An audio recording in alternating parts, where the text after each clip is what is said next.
Hey guys, welcome back to the channel. This is a story about what if Deku had his heart part 1. If you guys enjoy this what if and want to see part 2, comment down below and let me know before I start. Please do support for more awesome content and leave a like, and don't forget to subscribe to my channel and also share this video with your friends and check out the description in my playlist. The author of the story, belated day 69 from AO3. So let's start the video.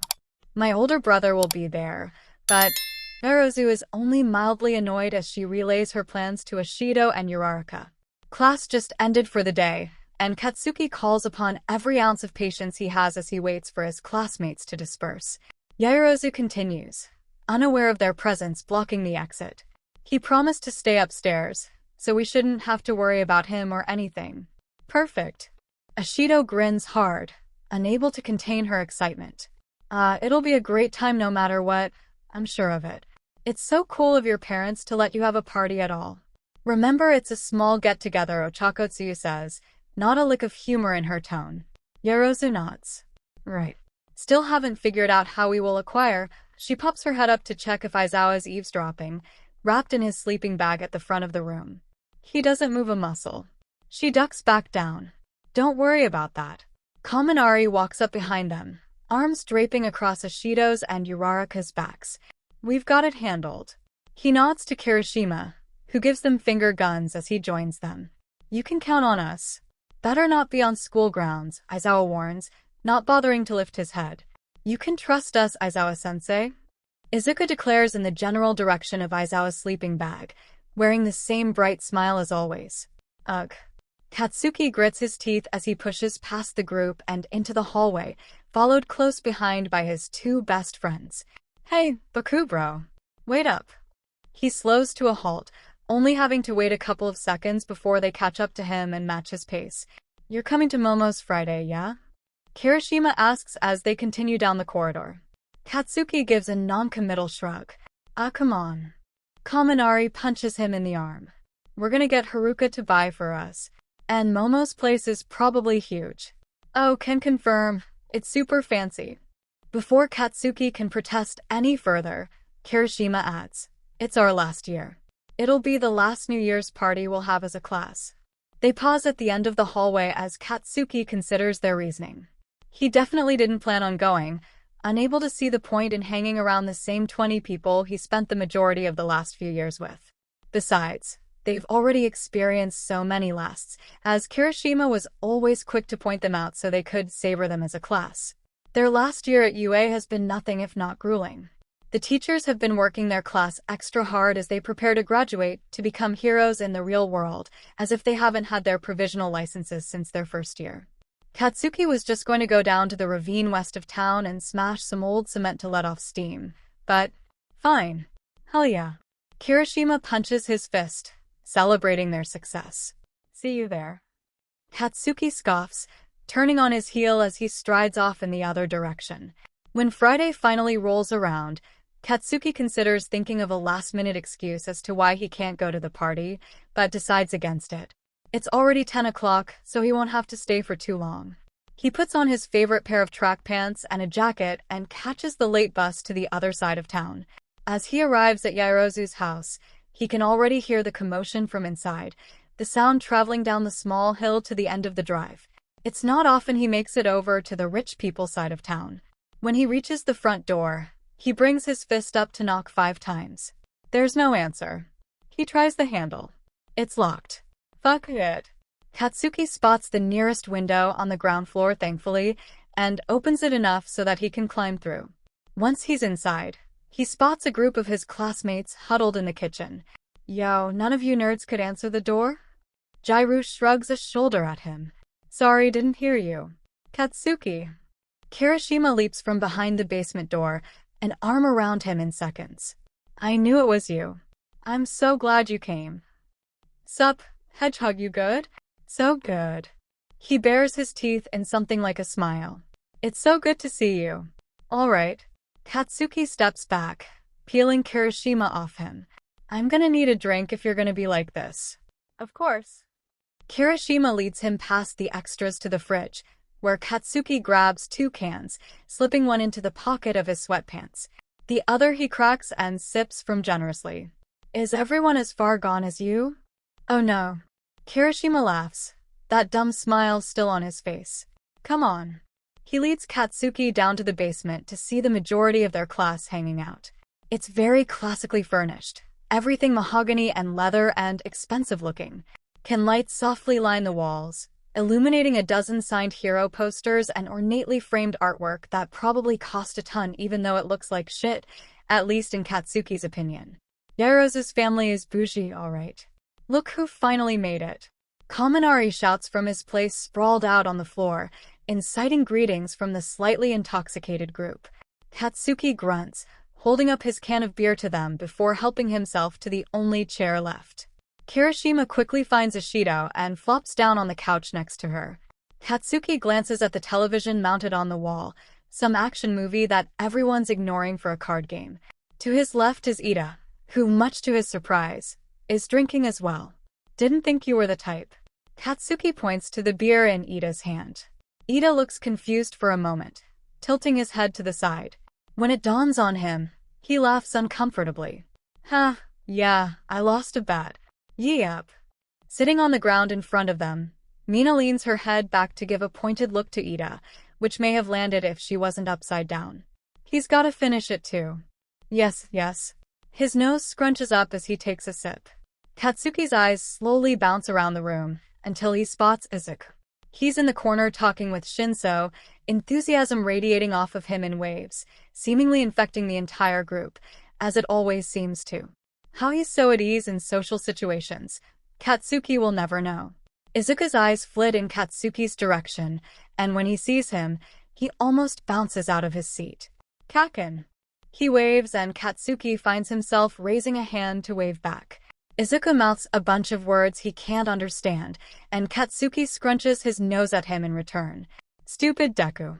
You two seem to really be getting along lately, Ida says. What's that supposed to mean? Katsuki snaps. Ida sighs, slightly amused.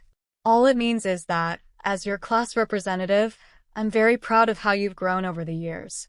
Katsuki grinds his teeth, resisting the urge to sock him in the face. He looks away, trying to think of anything else.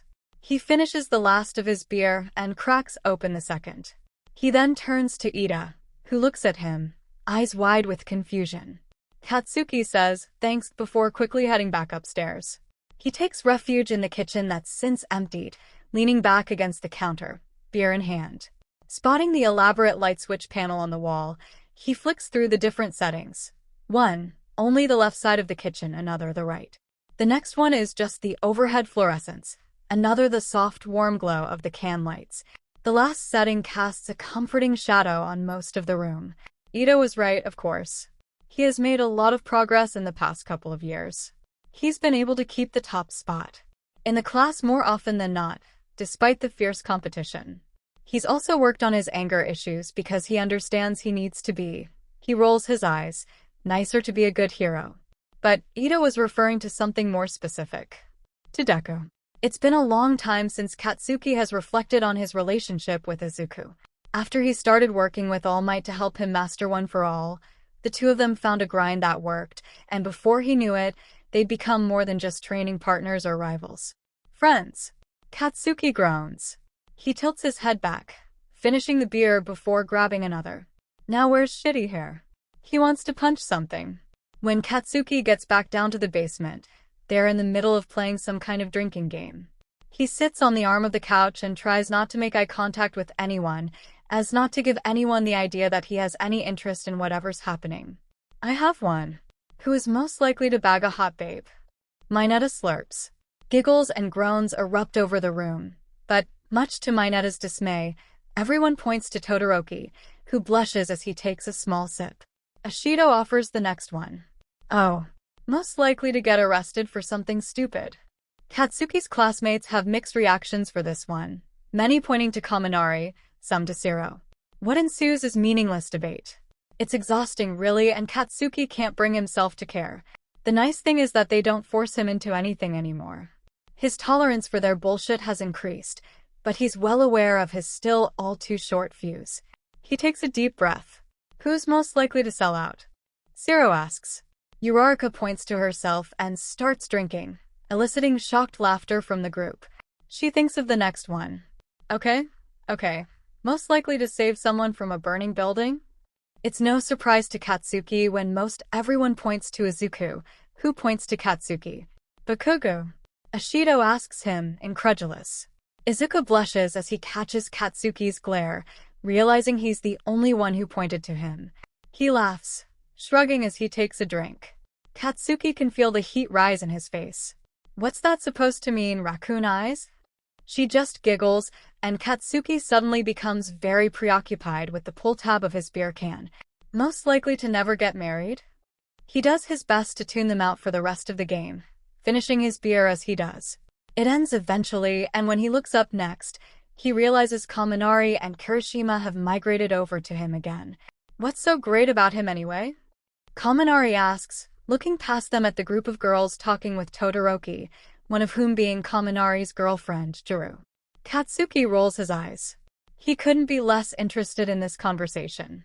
Opposite, Kirishima looks in the same direction, sobering up with a cup of water. Dude, she's definitely not his type. How do you know that? You can just tell. Like, Mina's type is strong, buff, manly men.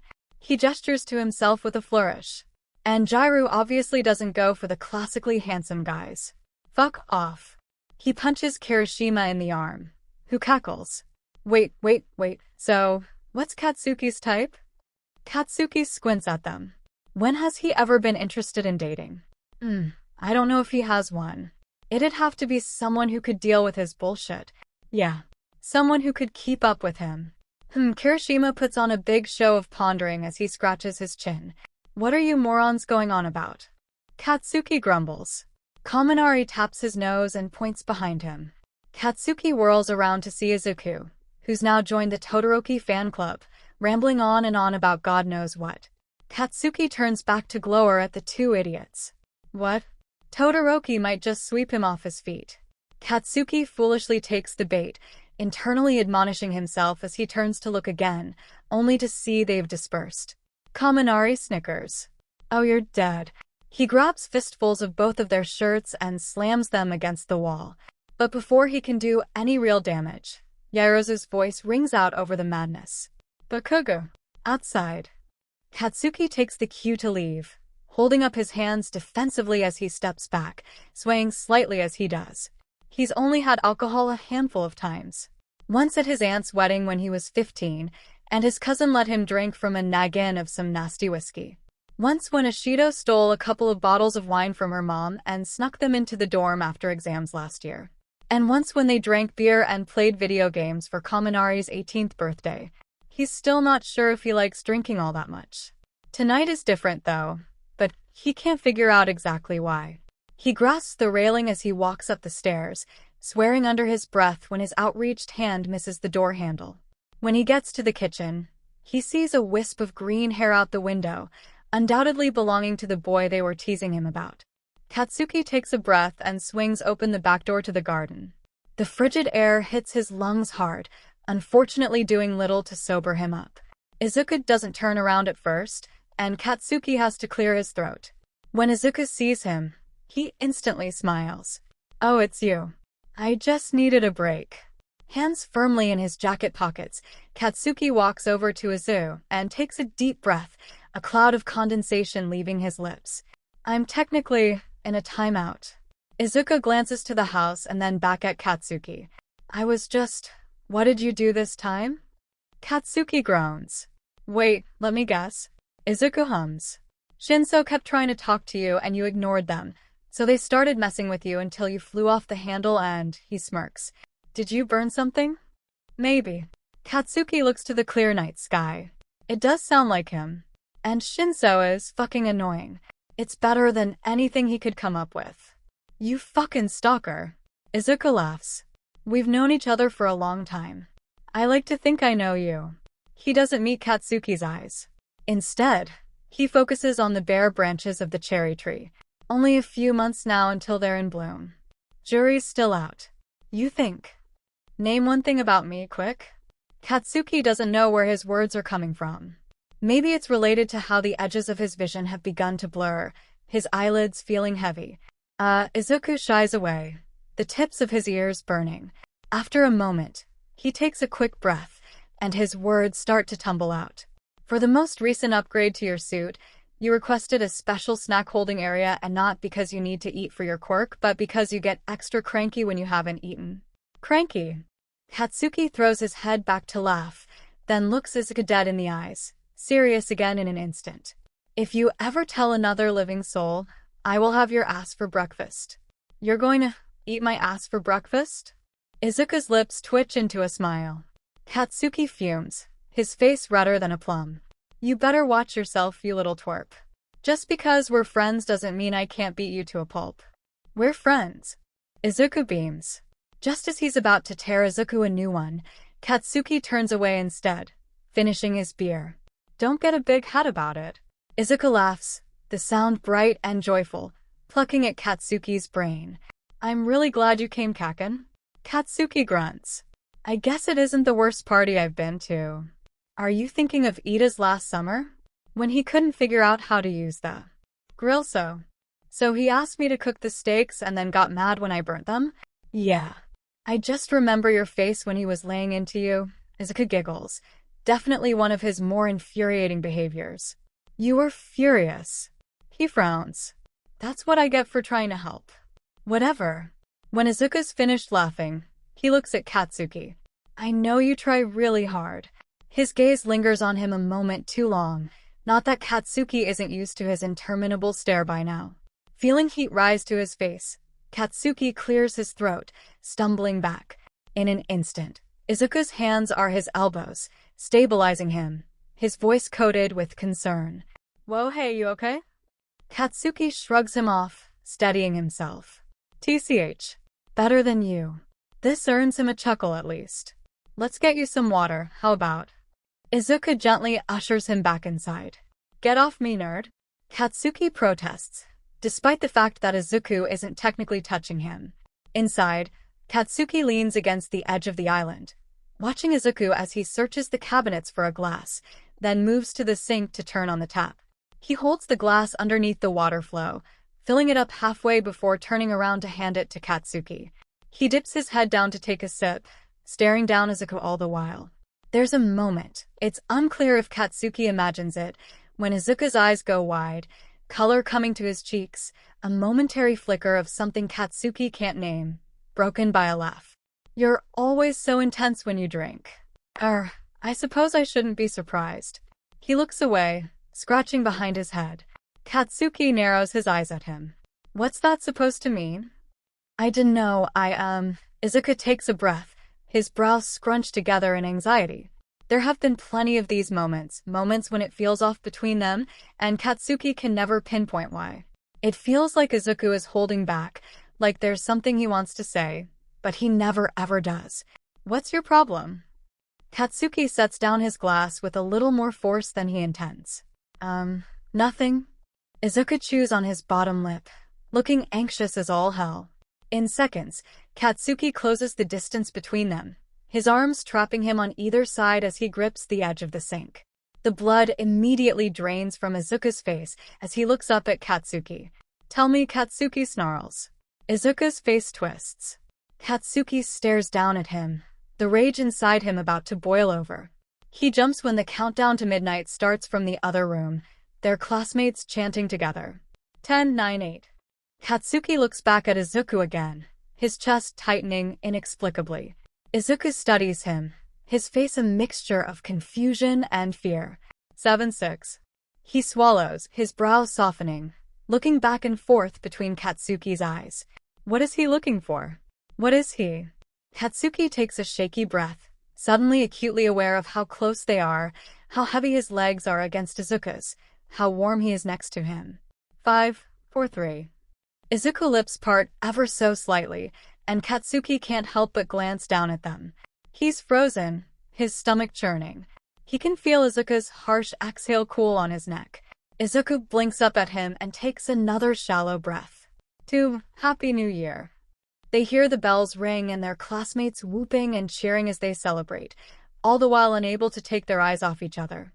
His brain in a fog, slowly, carefully, Katsuki feels himself lean in, his eyelids drooping as he angles his head to just ever so carefully.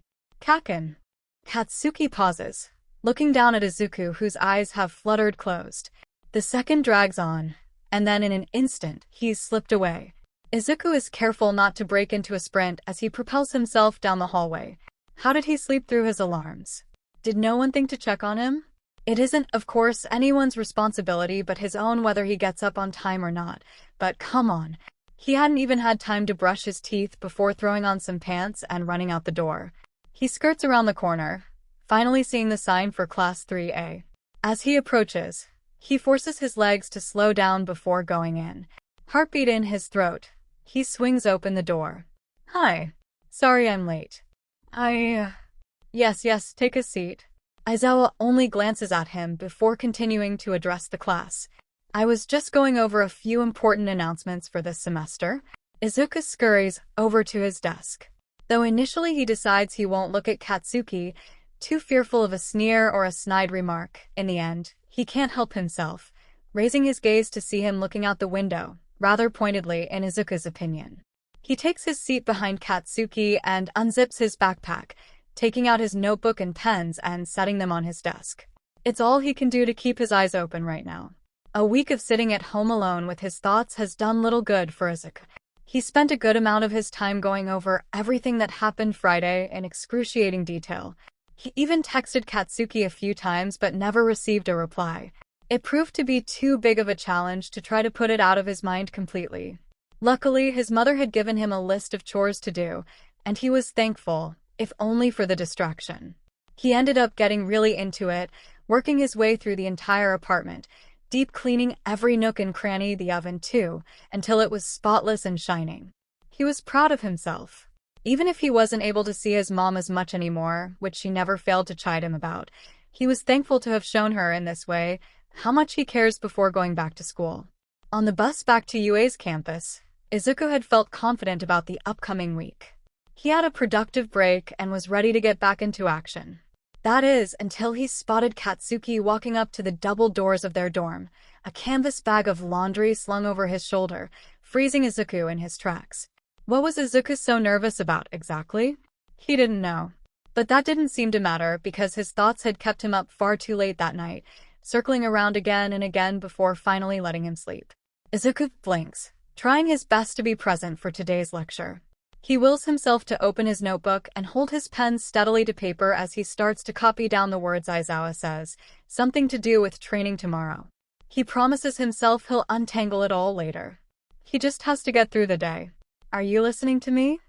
He panics for a second, worried that his teacher can tell just how out of it he is until he realizes Aizawa is talking to Katsuki, who gives a stiff nod in return, his fists clenched against his desk.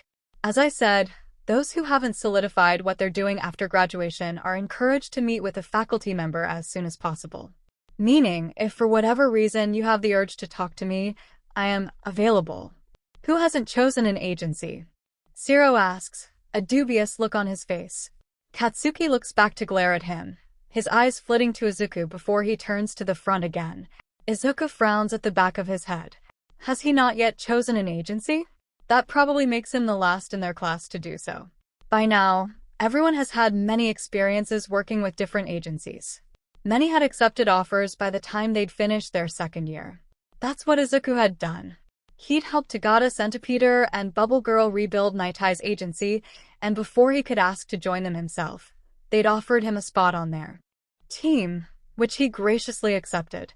Izuku wonders if Katsuki has a plan of some sort. Was something wrong? Maybe he could talk to him, help him figure out. He reaches out to poke him, then immediately retracts his hand, thinking better of it. When Aizawa lets them go for lunch, Katsuki drops his shoulder and strides out of the classroom as quickly as he can. What was that? 𝗧𝗏 asks. I don't know. Izuku stands, gathering his things to leave. Hey, are you doing okay? He turns to see Uraraka behind him, her thumbs around the straps of her backpack, her brow furrowed despite her easy smile. Yeah. Iida appears next to her, looking just as concerned, if not more so, with Tsuyu close behind. Just fine. Let's go to lunch. Iida eyes Izuku, as if he's not sure he should believe him, but leaves it for now, to Izuku's relief. By the time they get to the cafeteria, it's already filled with people. Izuku breaks off to grab some noodles before heading to their regular table, where Todoroki and 𝗬𝗪 sit. The instant Izuku sits down across from him, Todoroki's on his case. So, what's going on with you? What do you mean? You mean why I was late? Why did no one come to wake me? We thought you'd gotten a head start. At least I was surprised when you weren't in class already. Izuku shrugs. I guess that's fair. He brings a spoonful of broth to his mouth and blows on it carefully. Todoroki sighs, his gaze unrelenting as he waits for an answer to his original question. That's the thing with Todoroki, he can always see right through Izuku. Something happened. He swallows, lowering his voice. At the party. Todoroki raises his eyebrows. What happened at the party? Izuku lets out a large breath, letting his whole body rise and fall with it. It was strange. Kaken. If he's giving you a hard time again. No. Izuku looks down, stirring his noodles idly. It's not like that. Not exactly. I almost feel silly to imply that, I'm not even sure. He rakes his hands through his hair, looking past Todoroki. He catches Katsuki looking at him across the room, then averting his gaze immediately. Izuku squirms in his seat. Oh, Todoroki purses his lips. Wait. He turns to look at whatever's making Izuku's cheeks burn, but Izuku grabs his arm across the table, stopping him. I don't know what happened. I mean, nothing happened. At this, Todoroki's brow raises even higher. We were just, but then. Todoroki shakes his head. Look, you don't have to tell me. I'm not offended. Thanks, Shudo. And I suppose my advice would probably be the same no matter what you tell me anyway. There's a tense moment where they stare at each other, and Izuku wonders if he's supposed to guess what he means. Should I talk to him? Right. When he glances at Katsuki again, he's talking with his friends, relaxed, natural. It's he who catches Izuku staring this time, but Izuku waves, which makes Katsuki grimace. Against his better judgment, Izuku finds himself getting up to walk across the cafeteria. He tries to ignore the pounding in his ears as his legs move him closer and closer. Katsuki looks disgruntled at best. He doesn't say anything as Izuku finally reaches their table, and he doesn't say anything when he sits down across from him. That's probably the most of an invitation Izuku's ever going to get, to be fair. Hey guys. Izuku waves to Kirishima, Ashido, and Sero. Kaminari must be having lunch somewhere else today. Hey Kaken. How are you? Fine. He narrows his eyes at Izuku, and there's a long moment before Izuku's brain switches to autopilot and he starts chattering away. Are you excited to train with Class B tomorrow? I'm excited.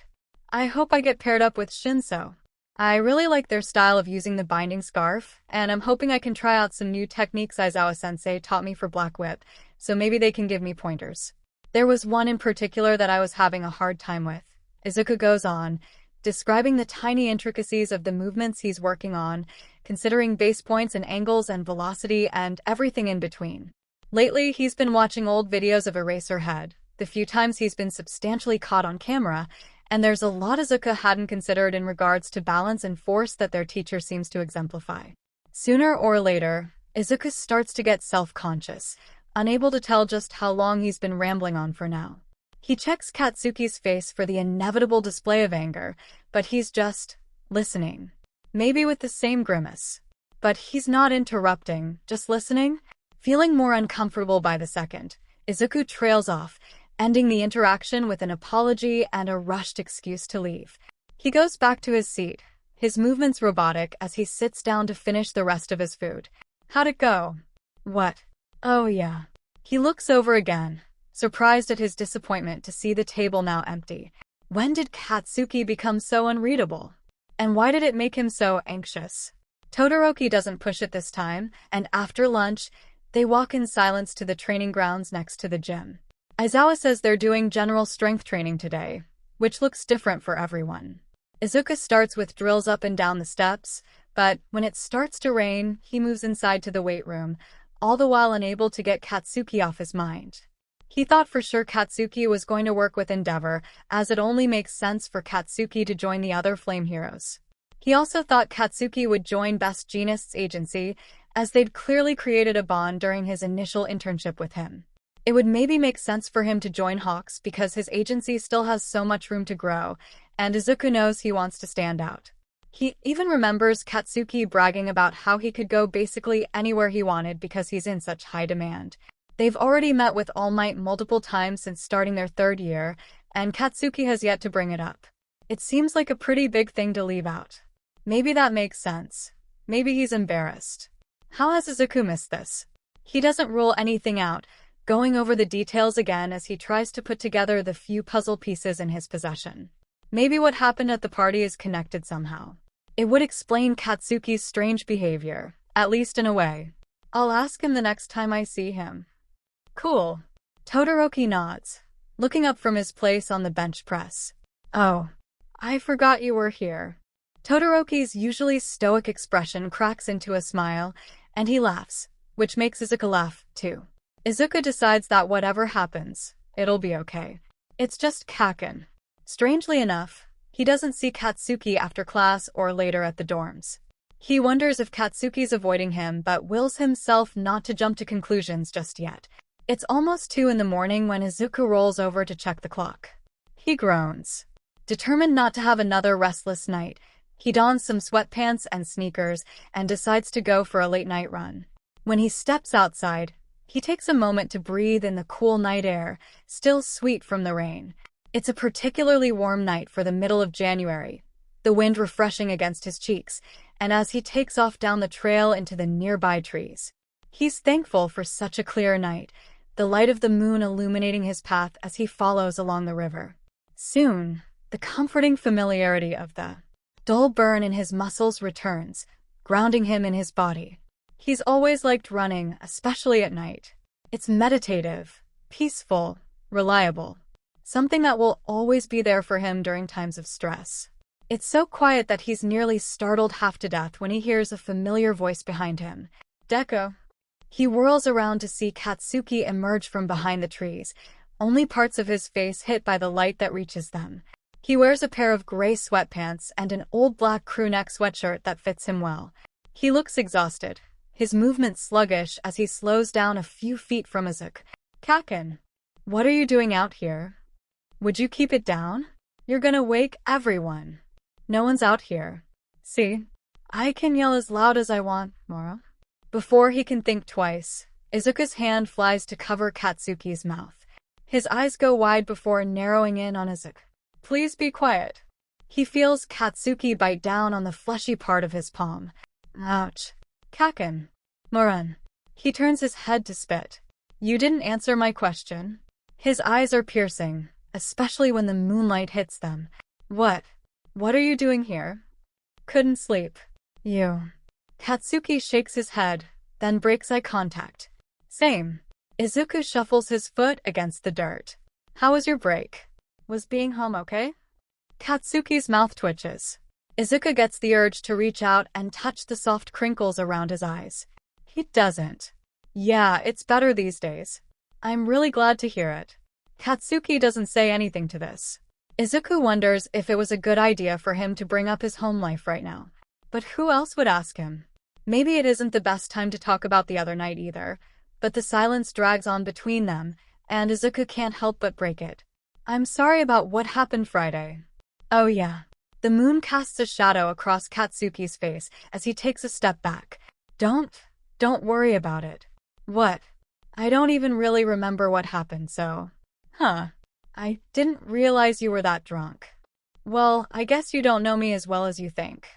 Izuku frowns. Were you okay? The next morning? Were you, hungover, No, of course not. Katsuki looks increasingly agitated, his shoulders tensing up. It seems like something's wrong. Is this about how you haven't picked an agency? Shut up, Deku. Katsuki moves toward him, then stops short, his face pulled into a scowl. Do me a favor and just leave me the fuck alone, alright? He grits his teeth and lets out a sharp breath before starting back on his jog down the trail. Izuku doesn't follow him, unable to move from his spot underneath the trees, his heart aching as he watches him leave. What was that, dude? Kirishima says each word with increasing disbelief, every syllable knitting a crease in Katsuki's brow. They watch Izuku walk back to his table and sit down by Todoroki. Katsuki gathers his things and exits the cafeteria as quickly as possible without drawing any unnecessary attention. Kirishima is at his tail, with Ishido skipping close behind. What was he saying about Eraserhead's early costume design? He really went off on a tangent, she says. But Kaken didn't bite his head off or anything. Clasping his hands over his heart, Kirishima really lays on the melodrama. You let him go on for like 10 whole minutes. Katsuki tries to intervene, but it's far too late. It wasn't. It was adorable. Zero catches up with them. You're talking about Bakuga's crush, right? Katsuki steams. Shut the fuck up. Do I see a blush on those cheeks? Ishido pokes Katsuki's face. He growls and bats her hand away. Will you morons lay off? He bulldozes through the hallway, first to reach the locker rooms. Katsuki doesn't get crushes. The word alone strikes a match on his brain, and he winces, hanging up his class uniform with such force that he warps the wire hanger. No. Katsuki doesn't get crushes. Even if he did, it wouldn't be on Izuku, of all people. As he puts on his training uniform, he tries to think of a single instance when he's ever felt any kind of romantic feelings for someone. He's gotten a lot of lovesick fan letters in his time, and there's no shortage of googly-eyed girls checking him out on the street or even in the hallway. His idiot friends have tried to set him up on dates before, but he's never felt more than a slight admiration for another person, if that. It's just not how he's made. He's got far more important things to think about, like becoming the best hero the world has ever seen. It's insulting, honestly, that his friends would think he'd waste his time on that bullshit. When Katsuki gets out to the field for practice, he spots Izuku making his way over. Izuku scans the crowd, searching for something, his mouth slightly ajar, his movements erratic as his eyes dart over the group of students. It suddenly dawns on Katsuki. He's looking for him. Katsuki swears under his breath and ducks behind 𝗂𝗧 just as Kirishima spots him. A confused smile grows on his face as he walks over. Avoiding someone? No. 𝗂𝗧 turns around, and Katsuki scrambles to instruct him to stay put. Kirishima raises his eyebrows, his lips pursed. Shut up. Didn't say anything. His idiot grin says enough, and a pit starts to grow in Katsuki's stomach. Kirishima and Kaminari follow Katsuki to Gym Gamma. Different rock structures fill the gym, and the three of them find a section that's unoccupied to train. They talk about developing their quirks for a while, but eventually, Kirishima brings up his girlfriend, and it's all downhill from there. Katsuki wishes they could just practice in silence, but that's never been an option with Kirishima. Mina's great, you know? 2 years together in May. Can you believe it? Would you focus, moron? Katsuki continues to land punch after punch onto his rock-hard body. I am. That's the great part. Katsuki scoffs, but Kirishima continues. It's just so easy with her. I'm so dang lucky. I'm happy for you, man. Kaminari leans up against the wall, recharging after using a full-powered blast, without becoming dull as a doornail this time. Hey, was thinking we could go out tonight. Last first day back and all. Kirishima grins. What do you say? Mina wants to go to that new place on the corner next to the market. We could invite Jairu? And, yeah, actually, Kyuka and I broke up. What? When? What happened? Why haven't you said anything? Kirishima turns to face Kaminari as Katsuki continues to use him as a punching bag. Last night. But it's been coming for a while now. I just didn't see it. I don't know. It's kinda complicated. Kaminari holds his arms, trying not to look pathetic but failing miserably, in Katsuki's opinion. Damn dude, I'm sorry. Kirishima walks over, leaving Katsuki to punch the air for a second before following in a huff. That sucks, Katsuki manages to say. But that's just what relationships do. You can't rely on them. You can only count on one person, yourself. He wants to tell him that but holds his tongue. Thanks, guys. I was pretty bummed last night, but I don't know. I'll be okay. There's plenty of other girls out there. Katsuki coughs. Yeah, no. Shit. And we're still friends. It's not weird or anything, he adds, looking away. "Oh, that's why you were gone this morning," Kirishima says. "Yeah, my mom took me out to our favorite restaurant. It was the only time she could with her busy schedule or whatever." He laughs. "I'm sorry I missed you guys at lunch, though. I heard it was eventful." Jesus. Katsuki turns to walk away. "You really should have been there." Katsu gets all doe-eyed. Did he do the thing where he's not an asshole? Kirishima does his best 𝐎𝐸𝐽 impression, his voice cracking into a higher octave. "It's adorable. Forget you losers." Katsuki puts his hands behind him to blast himself towards the door. His fuse is a little shorter today than he realized. "Oh, come on, Bakubro. We were just kidding." Katsuki stomps out onto the grass, emotion flooding through his limbs to his white-knuckled fists. It started to rain, cold against his uniform. He focuses on raising his body temperature with tiny continuous explosions in his palms. Everyone else has gone inside, leaving the entire field to him. The rain starts to let up, but a chill runs down Katsuki's spine. He lets the water put out his blasts for a split second, then releases a battle cry, blasting explosion after explosion at an unknown target. All the day's frustrations animate into an imaginary foe in front of him. He cannot lose. For the final blow, Katsuki shoots himself up a few meters into the air to come down hard on the soft earth below. Bakubro. He pauses a moment to catch his breath before he stands and sees Aizawa nearby, unbothered by the drizzle.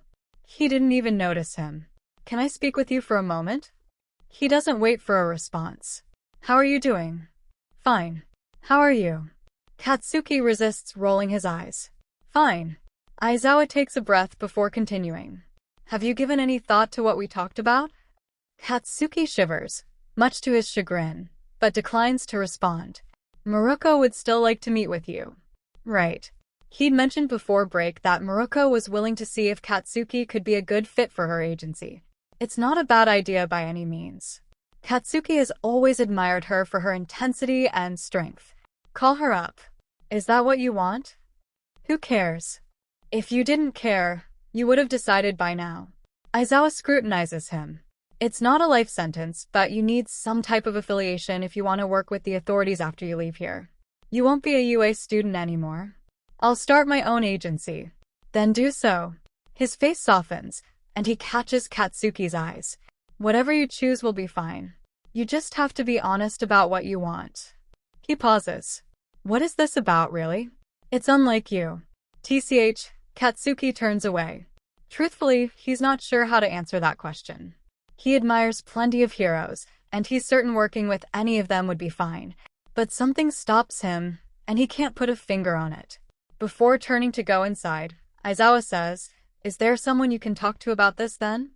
Katsuki frowns, then shouts, "I don't need anyone's help," after his teacher, but he doesn't look back. Whatever. He blasts himself down the opposite end of the field. What does Aizawa know? Who is he to say how Katsuki's feeling, or what he needs? The next time he looks up from his training, the sun's about to set. Some days, time slips through his fingers like sand. The next day, Katsuki wakes to the blurry memory of the night prior, dread washing over him like a hot shower. He had a bad dream, went for a run, and he slams his fist against the wall, surprised he's able to resist punching straight through, not surprised when he hears Kirishima's muffled voice from the other side. "Ugh. Katsu?" Katsuki holds his pillow around his head as he turns toward the wall. "I'm sorry about what happened Friday." Katsuki groans. It didn't make any sense. And he was an asshole about it, of course. He remembers the look on Izuku's face, how his brow fell, his chin tucked in, how he chewed on his lower lip. It was painful then, and it's painful now. Katsuki had all but managed to put that night at Yairosa's out of his mind. He doesn't want to think about why he let himself get so close, or why he wanted to. It doesn't make sense, and yet the memory creeps back into his mind every so often. Like now, he feels his cheeks flush. Frustrated, he can't control his body's reaction to the mere thought of being alone in that kitchen with him. It's painful, deep in his gut, the same kind of feeling he gets when he's anxious about something. There's a knock at the door, and Katsuki pulls himself out of bed to answer it. "Hey." Kirishima stands, arms akimbo, all ready to go in his uniform, and leans to peek his head in. Katsuki glares at him, but he ignores it. "You okay, man? I don't see any hot babes, so I'm gonna assume all that grunting was just you." Katsuki lets out another exasperated groan before slamming the door shut in his face.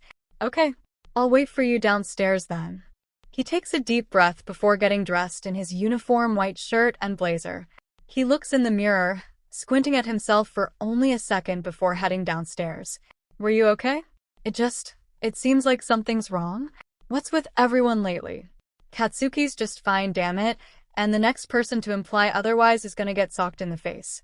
The day passes agonizingly slowly, but somehow Katsuki makes it through the morning, the boring part, all schoolwork and not even a little fighting. After lunch, Class 3A and Class 3B meet at the PE grounds. Dark clouds still hang in the sky, but at least it's not raining today. Katsuki's friends join him to kill time before Aizawa arrives. He's definitely not going to tell them about running into Izuku last night. He got enough shit from them yesterday, and would much rather avoid a similar situation in the future, if it's up to him. Finally, Aizawa shows up, looking worn out as usual, with Class B's homeroom teacher, Sekijiro, close behind. In the real world, you will have to work with heroes you haven't met at a moment's notice. You must be able to conjure a plan while using your quirks in tandem. Over the next few weeks, we'll be pairing you up with students from Class B to test your skills. Katsuki doesn't give a shit who he's paired up with, only half listening when Aizawa announces the groups and everyone scatters. "Guess we're partners today." A voice drones behind him. Katsuki doesn't turn around. Great. He sees Izuku running towards him, and his whole body tenses up. He sets his jaw and turns to confirm what he fears, that his partner is the one and only Shinso Hitoshi. "Kaken." "Shinso." "Hey." Izuku smiles as he catches his breath. "Are you excited to face off with Shishida and me?" The beast in question comes up behind Izuku, looking rather indifferent to the whole situation. Katsuki doesn't pay him any mind. "I'll beat you both into the dirt, easy." Shinso sighs. "Any tips for working with this guy?" Izuku laughs and scratches the back of his neck.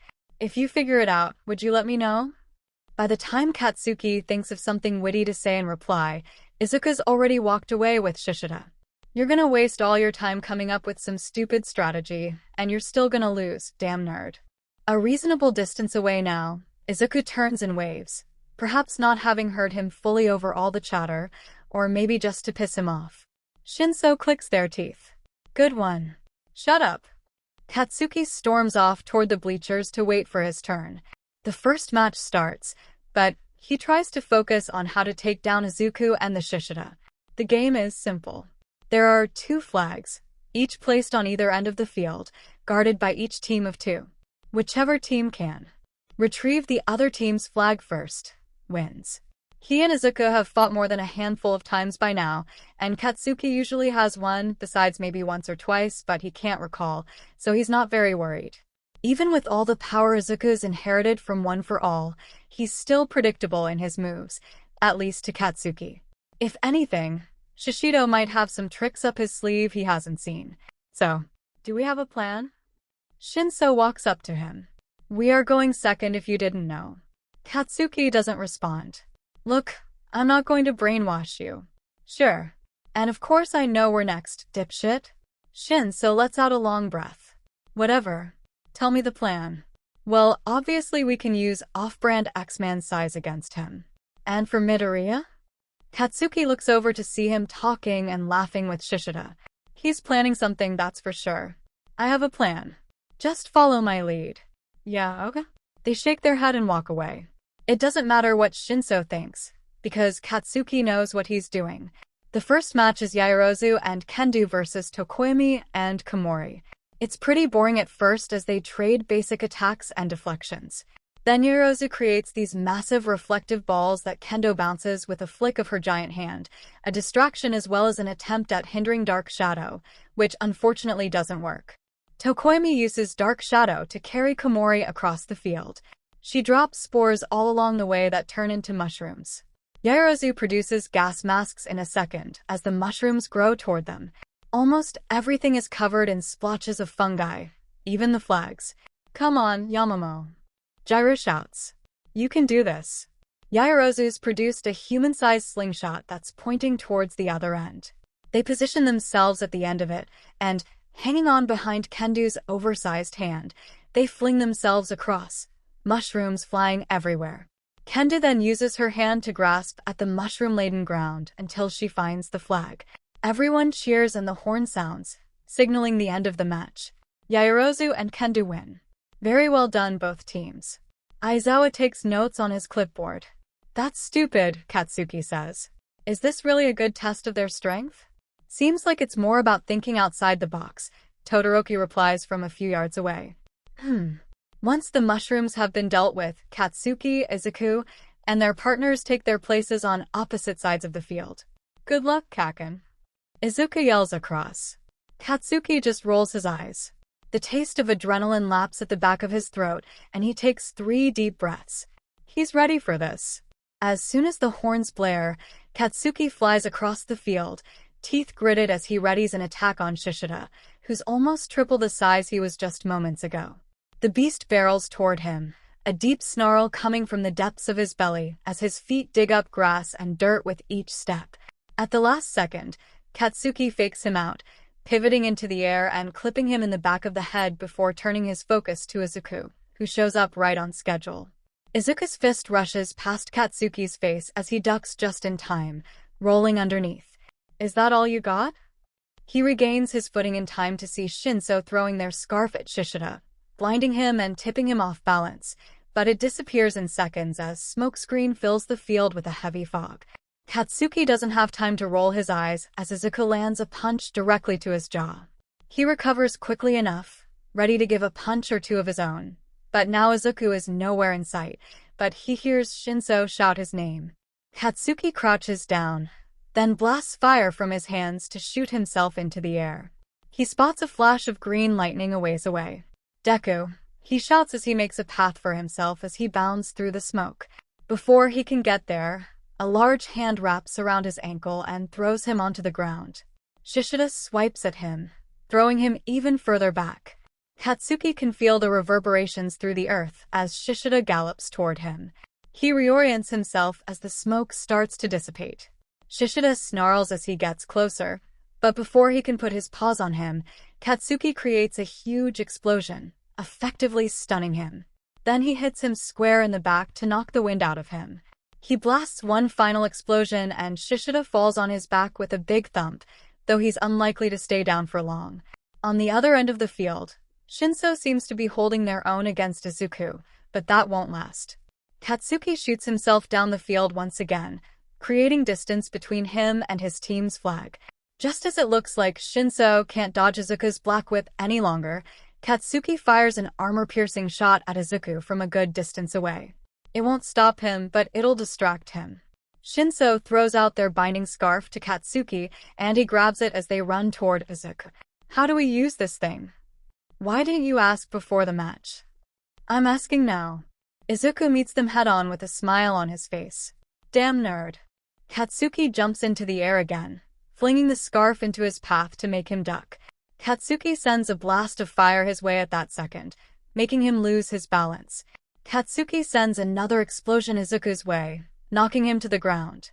Just as Katsuki's feeling like he might have the upper hand, he sees Shishida stand up out of the corner of his eye.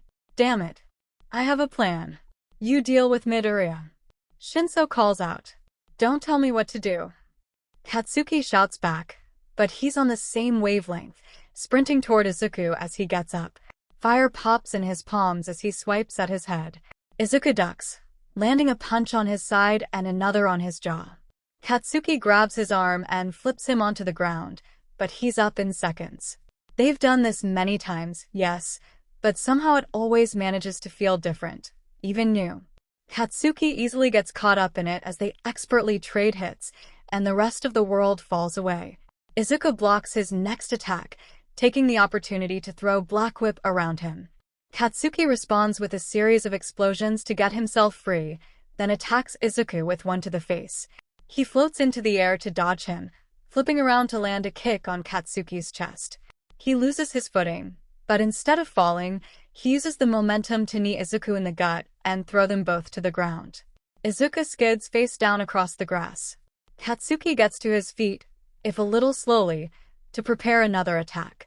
That's when he hears his own voice behind him, almost gentle. "You okay, Deku? What the fuck?" He whirls around to see 𝗀𝐻 using their voice adapter to imitate Katsuki, which starts a fury in him that he can't name. He's about to snap on his own teammate when he feels a dull pressure on his head, his vision closing in, and the cold, dark earth on his face. Izuku has his grip on the flag by the time Katsuki hits the ground, and when the horn sounds, he's already at his side, rolling him onto his back when he starts to stir. "What the?" A flicker of confusion flashes across his features before he's batting Izuku away, trying to sit up. "Hey, you might have a concussion. Stop." Izuku brings his index finger in front of Katsuki's face and moves it back and forth. His eyes trace it for a moment before he snaps out of it. "Stop fucking saving me, you idiot." Izuku retracts his hand and steps back. "I'm sorry. I don't know what happened. It was so fast." He thought Katsuki would surely see him coming and counterattack in time, or at least dodge the attack. When has Kaken not been laser-focused in a fight? Izuku already had his second attack planned, and he only assumed Katsuki did as well. Katsuki moves to stand and Izuku rushes to his side once more, arms outstretched, only recoiling when he catches the look of pure rage in his eyes. Here it comes. As sure as the sun rises each day, Katsuki is beyond furious every time he loses. Izuku hides behind his open hands as he anticipates the backlash, but it doesn't come. He looks up to see Katsuki double over and puke out his breakfast and lunch. Before Izuku has a chance to move, Kirishima appears out of nowhere, hands at the ready. "Shit. I'll get him to the nurse's station." "Ioga?" Kirishima hooks his arm under Katsuki's shoulder, and they hobble off the field together. "Tell them to check for a concussion." Katsuki has to stop once more to hurl. "Thanks, Midoriya." So, 𝗀𝐻 comes up beside him. That was interesting. Izuku doesn't respond, still trying to sort it out in his head as he watches Katsuki and Kirishima disappear inside a nearby brick building. "Don't worry. He's fine." 𝗀𝐻 pats him on the back. Does Izuku look guilty? He sure feels it. "I didn't expect that," is all he can manage. "Me neither." Izuku studies the small red flag threaded between his fingers. What the hell happened? Next up is Shuji and Tokage versus Ishido and Shiozaki, and they start the match once 𝗀𝐻 ushers Izuku off the field. "Nice job, Midoriya Shishida." Aizawa glances up as they pass. Izuku jumps when he realizes Shishida is behind him. He'd forgotten they were partners for a moment. Now back in his human form, Shishida throws an arm around Izuku's shoulders and shakes him before letting him free. "Nice one, partner." In a daze, Izuku walks back over to his friends on the bleachers. "Hey, that was weird," Todoroki deadpans. "Don't just say that, Shudo." Uraraka turns to Izuku and grins. "You looked great out there, Deku." Izuku tries to put on a smile as he sits down. "Thanks. Yeah. I certainly won't be a sore loser about it." 𝗀𝐻 takes a seat up behind him, a playful smile on their face. "Though I can't say the same for my esteemed partner. You think he's going to come for you immediately, or like in the night when you least expect it." Izuku squeaks out a laugh. "I don't know if that's." "He can't really blame you, can he?" Todoroki tilts his head. "He's the one who let his guard down during the match. I can usually anticipate his fighting style pretty well, you know? But I've never seen him act like that. I don't know. I must have miscalculated the angle." He sighs and shakes his head, but before he can start muttering about percentages and full cowling, Todoroki reaches over Uraraka to touch him on the forearm. "Do you think it has something to do with what happened at Momo's?" "What?" Uraraka's brow jumps. "What happened at Momo's?" "You mean New Year's." Clamming up, Izuku waves his hands in front of him. Todoroki shrugs. "He wouldn't tell me. Because nothing happened." "Sure. And everything has been normal since." "It has been normal." The look on Bakuga's face sure wasn't normal. 𝗀𝐻 chimes in, their eyes half-lidded, smug as ever when Izuku turns to look at them. "What?" "When I tried to trick you." He was mad. Like, crazy mad. "Oh, that's what happened." Uraraka nods slowly. "I just saw him turn at the last second." "I didn't hear what you said." "That's just Kaken. It doesn't mean anything." Izuku is quick to cut in. During battle? Shinso scrunches their nose in disbelief. He's just intense. He's always been intense. They scoff. More like obnoxious, but yeah. I have no clue how you deal with it. Unsure of how to respond, Izuku laughs, then turns his attention to the field. His eyes glaze over as the figures of his classmates battle it out before him. Shinso has a point. It isn't always easy with Kaken. It's not often, but sometimes Izuku finds himself wishing things were how they used to be when they were kids. It was easier before everything got so complicated, before Izuku received his quirk, before he was chosen to become the world's next symbol of peace, before he had to learn to lead others and make hard decisions that could mean life or death. The crazy thing is Katsuki's always been good at that stuff. Or at least it seemed that way. Ever since they were little, he took on these responsibilities without knowing what it meant to do so. He was the leader, the protector, the next #1 hero. And yeah, he was an asshole about it too, and sometimes still is, but he's always charged full speed into whatever lay in front of him without any fear or doubt, be that the forest behind their apartment buildings or a villain's secret underground base, and that makes Izuku want to follow him anywhere. The horn blares, and Izuku looks up to see the field covered in acid and vines. Guess that's the end of the match. They call for the next group, which includes Todoroki, and Izuku wishes him luck.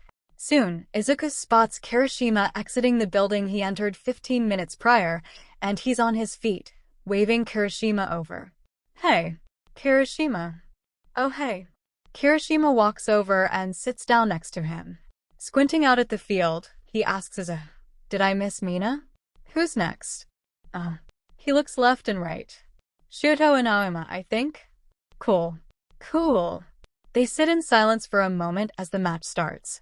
Izuku can't take it any longer. "Is Kaken okay?" "Oh."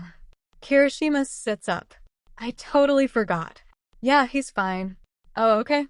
Did he say if? Izuku stopped short. He's not sure what he was even planning to ask. Kirishima lets out a long breath. Then, he spots Ishido at the end of the field and waves, a new smile on his face as he stands. He's probably not up for hanging out or anything today, but he puts his hand on Izuku's shoulder, a strange look in his eyes. "He'll come around, I promise." Izuku knows he's right. Sometimes Kaken just needs space. But it's all Izuku can do not to run after him right now. It's not as if there have never been issues between them. Their friendship was tempestuous from the start. When they were younger, Izuku would always stand up to Katsuki when he was wrong. But at the same time, he learned what it meant to stand with him, to trust him, to follow him through busy streets and thick forests, over bridges and train tracks to wherever he wanted, always so sure of himself. When they reached middle school, their relationship became much more complicated. Katsuki got angry and mean, and there was no rhyme or reason to it. A wrong turn of phrase, or sometimes nothing at all, could leave him a fuming mess, and Izuku could never figure out why. They were hardly friends when they started at UA, though. That's probably generous to say. But now, after a couple of years of fighting countless villains, growing through their weaknesses and training with each other, they're friends again. Katsuki admitted it himself. Maybe he doesn't remember doing so, but Izuku knows it's true. It's a few days before Katsuki comes around. Izuku and Todoroki idle outside the classroom one morning, chatting to pass the time when Izuku hears a familiar voice say his name, Deku.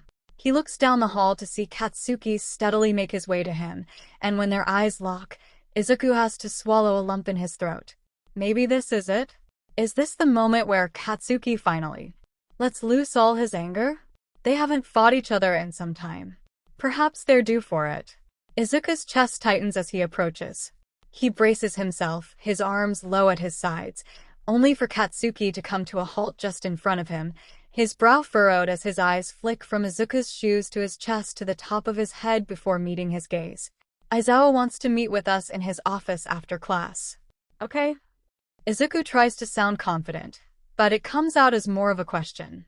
Katsuki eyes him suspiciously, then descends and heads into the classroom. Todoroki puts his hand on Izuku's shoulder, making him jump slightly. "All right?" he asks, his voice kind. Izuku knows what he's thinking. At least he's not rubbing it in his face. Izuku sets his shoulders and walks into class. "Just fine." Afterward, he makes his way to Aizawa's office, anxious to see what he wants to talk to them about. He hopes it isn't anything serious. It seems as if around every corner, there is a new threat, a secret unraveled, a revelation that puts Izuku's world on its head. Hopefully, it won't be one of those. He opens the door to Aizawa's office, exhaling when he sees Kaken hasn't arrived yet. He hadn't realized he was holding his breath.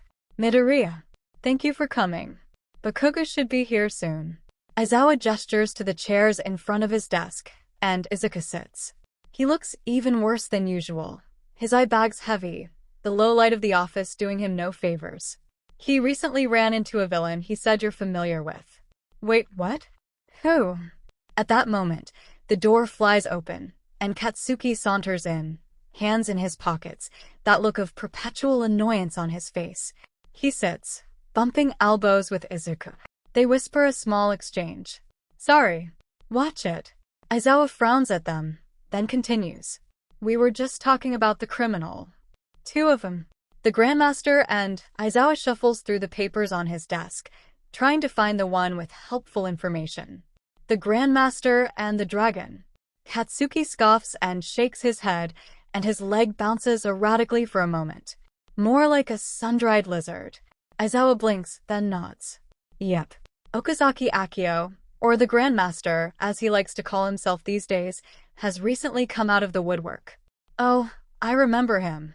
He uses light to create illusions and trick people. Correct. He successfully robbed the bank in Yamanashi Prefecture. Izuku turns to Katsuki. You let him get away? What? No. That was a couple of weeks ago. Yeah, if I were there, he'd be in custody right now. Aizawa lets out a sigh. It was yesterday that Bakugo ran into him. Yesterday. He's running with this guy called the Dragon. Small fry but fast. Chased. I'm off after I got my ID renewed. Katsuki flashes his teeth, a fake smile. Why didn't you tell me? He neglects to make eye contact with Izuku, shifting his jaw to the right. We don't have much information on the dragon, but some of our intel indicates that the two of them may be part of a larger operation. Do you recall your run-in with Okazaki Midoriya? Yeah. About a year ago. Tagata and I, Izuku thinks back on it. He has notes written down somewhere. At this moment, Principal Nizu pops his head inside the office. Can I speak with you for a moment? His face is carefully neutral as he looks to Aizawa, who nods and follows him into the hallway, leaving Izuku and Katsuki alone. There's a long moment when neither of them speak, and the silence is so heavy it makes Izuku's stomach hurt. So, about the other day. Damn it, Deku. Do we really gotta do this? Katsuki lets his head drop back. I know you want to go over every excruciating detail. I would much rather just leave it alone for once. He finally turns to look at Izuku, his lips in a thin line. Yeah, no, I was just gonna say that. Katsuki throws up his open hand to quiet him, then clenches it into a fist before slowly lowering it to his lap. I don't want to talk about it, he repeats, his other hand gripped tight around the arm of the chair between them. Okay, more silence. Katsuki takes a long breath in and out and rolls his head to the side, stretching out his neck. Izuku tries to think of something else he can say, but his mind draws a blank. Luckily, Aizawa re-enters then, quickly shutting the door behind him. Unfortunately, we'll have to cut this short. He searches his desk for a stack of papers and straightens them before handing them to Izuku. It's my understanding that you and Tagata requested that any cases involving Okazaki go to your agency. I trust you to give Bakugo a rundown on whatever information you have. He throws on his coat. What, you think I'm gonna work with those nerds? I thought I was getting the case. No strings attached. Aizawa sighs and glances at the ceiling. I don't have time to argue with you. Get out of my office. Katsuki stands, looking Aizawa straight in the eye, but, unable to conjure a word, he storms out. Izuku slings his backpack over his shoulder and follows. Wait. He only takes a few more steps before Katsuki whirls around, causing Izuku to lose his balance and run into him. He collects himself quickly, looking up at Katsuki. What? He demands. I'll see you tomorrow morning? Katsuki looks back and forth between Izuku's eyes. Fine. He turns, continuing down the hallway in the direction of the gym. Once he's out of sight, Izuku takes a deep breath, trying to quell the fluttering feeling in his stomach. In the end, however ornery or confusing Katsuki is, it doesn't matter to Izuku. What matters is that he's still here, learning and fighting by his side. It's all Izuku has ever wanted, and anything else would be. Well, he doesn't let himself think like that anymore. Once Kirishima helps him off the field, Katsuki shakes him off, steadying himself on the wall of the hallway. He can still feel the shame in his chest, the poisonous rage filling his stomach, threatening to spill over again. He closes his eyes, the image of Izuku holding out his hand to him readily available. He was so insistent, so motherfucking concerned for no reason at all. How did Katsuki not see it coming? How many years has he been doing this now? And how many times have they fought? Katsuki is better than this, right? His mother's shrill voice rings through his head. What's the point of trying at all if you don't win? Don't make a fool of yourself, Katsuki. They make their way up to the nurse's station where Recovery Girl sits him down on the edge of a cot. Well, what do we have here? Recovery Girl shuffles over with a clipboard in hand. She's already asking probing questions about how he's feeling and where it hurts, and Katsuki answers with as few words as possible. He's a bit dizzy, maybe has a slight headache, but nothing to worry about. Midoriya kicked him in the head. He might have a concussion, Kirishima chimes in. Katsuki doesn't look at him. He can only imagine what Kirishima's thinking. You should be just fine, Recovery Girl says after giving Katsuki a kiss on the head and a pat on his clenched fist. Try not to get hurt like that much more, will you? Can't be good for a growing young man. He says through gritted teeth, his attention on the diagram of the cardiovascular system tacked on the wall to his left. She leaves a cup of water and a protein bar for him before giving him the parting advice of, don't fall asleep until nighttime now. Katsuki digs into the peanut butter chocolate biscuit, thankful to have something to focus on. After a minute, he can feel Kirishima's thoughtful gaze and confronts him. Well? Kirishima's face is blank. Whatever you have to say, will you just say it? What are you talking about? I wasn't gonna say anything. Bullshit. Bro, what's the matter with you? What's the matter with me? He tosses the protein bar wrapper in the trash and stands, matching Kirishima's height. You're the one that's been giving me a hard time about. His name inexplicably gets stuck in his throat. Deku all fucking day. And I'm sure you've crafted yet another idiotic idea because you can't seem to wrap your dumbass brain around the fact that I have feelings for. He stops, swallowing back that familiar feeling of hot dread. That I don't have feelings for. He steps back, his head a rush of adrenaline, his breath getting caught in his throat over and over. But this is nothing new. He sits down again and forces himself to take deep breaths, which are shaky at first, but more controlled after a minute. He finally looks to Kirishima, who's been waiting to take his cue from him. Sorry, he mumbles, almost inaudibly.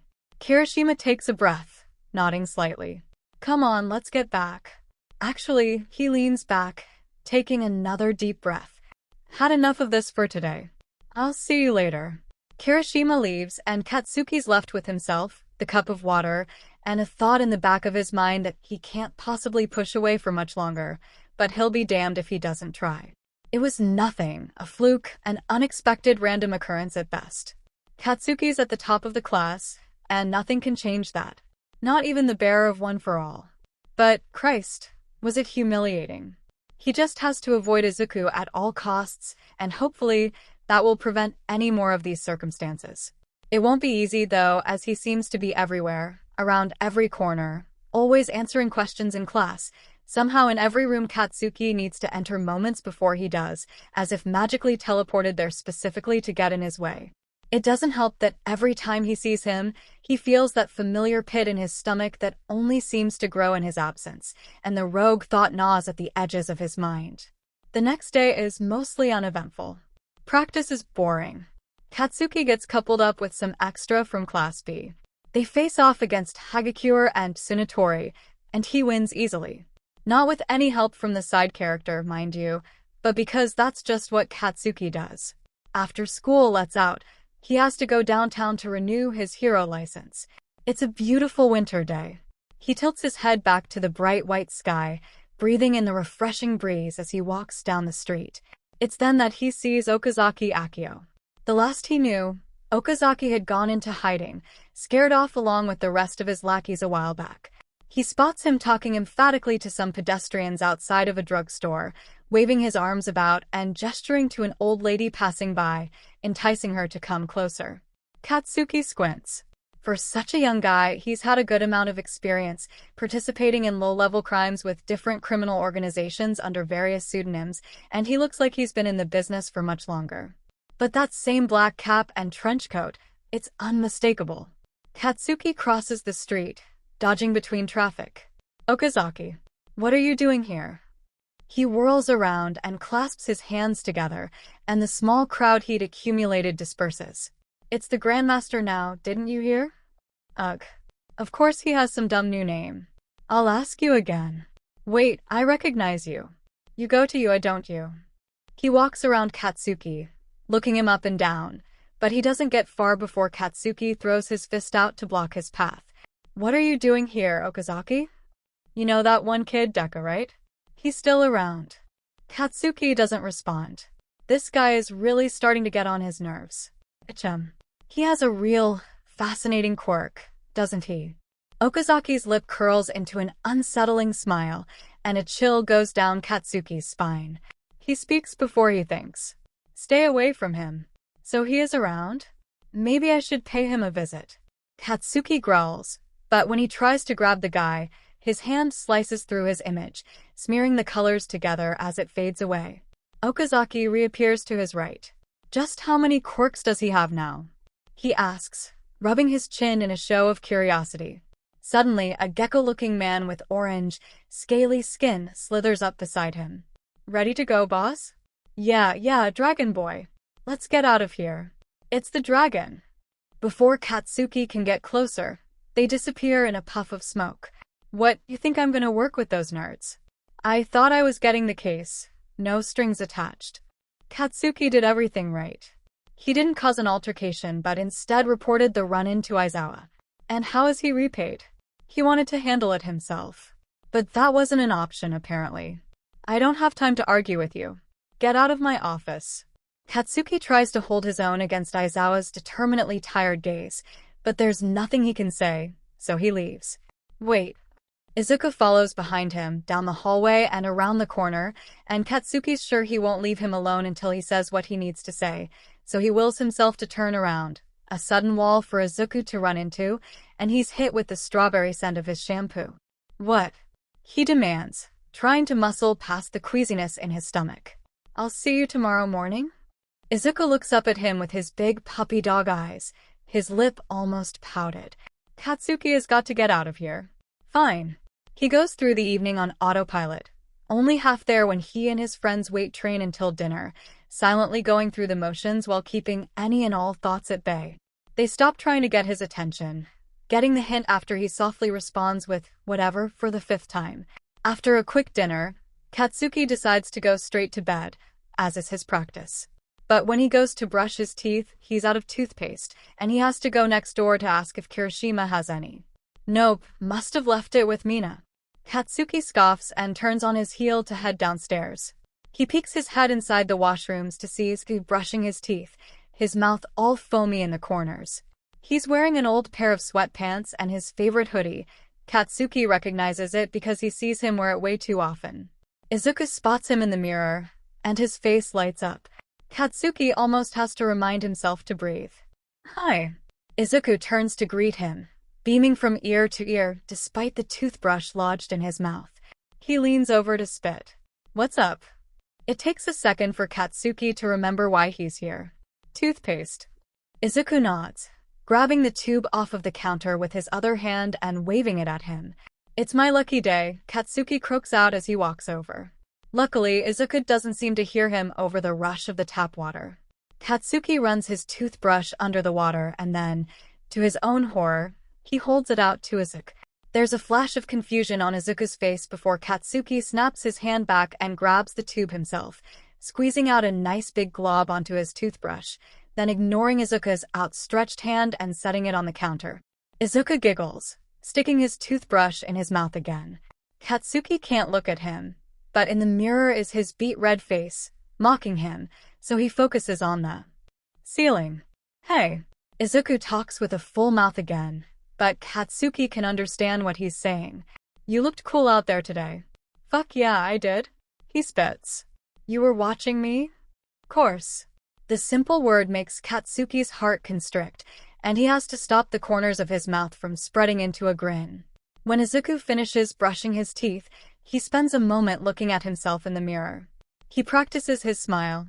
The smile, his hero smile, just like Katsuki's seen 1,000 times before. When he was younger, he was all talk, about being the next greatest hero. And now, he almost fits the part. Izuku catches him looking. What? When he looks up again, Izuku's looking at him with a familiar, unreadable expression. Katsuki raises his eyebrows in question, and Izuku shakes it off in a half shrug, turning back to the mirror again. God, can't he ever just say what's on his mind?